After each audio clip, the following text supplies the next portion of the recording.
What does that make me? Distressed, devastated, and distraught.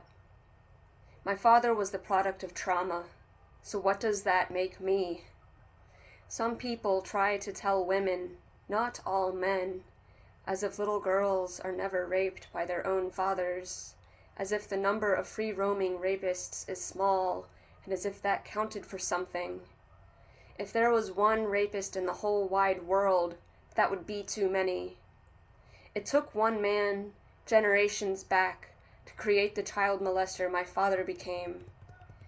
Imagine a little boy that was born into this world with all this potential for love, with all this potential for joy, smiles, and laughter, only to have that potential smothered by repeated traumas.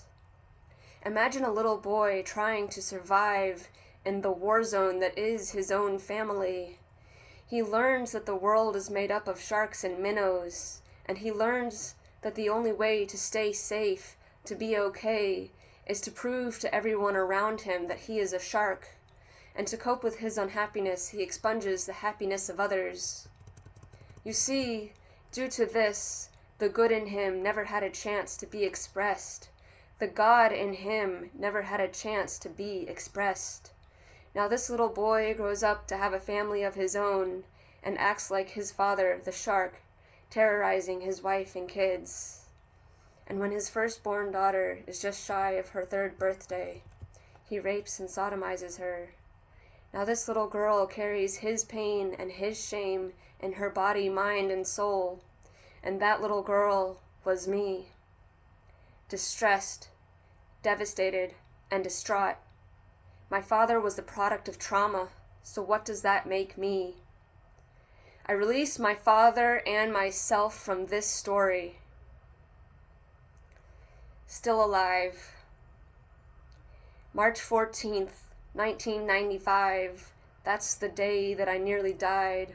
I met my brother on the other side, and he encouraged me to stay alive.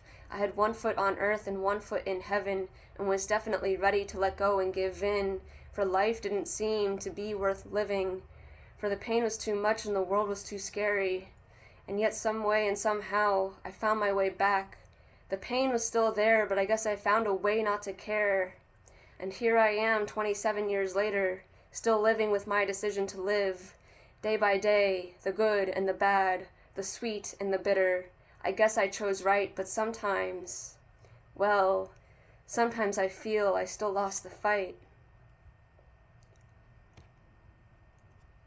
I'm sharing these 2 poems today because today is the anniversary of said trauma, and I am actively choosing to release the impact it's had on my life. I am ready to start a new chapter where the trauma no longer dictates my choices or my behavior.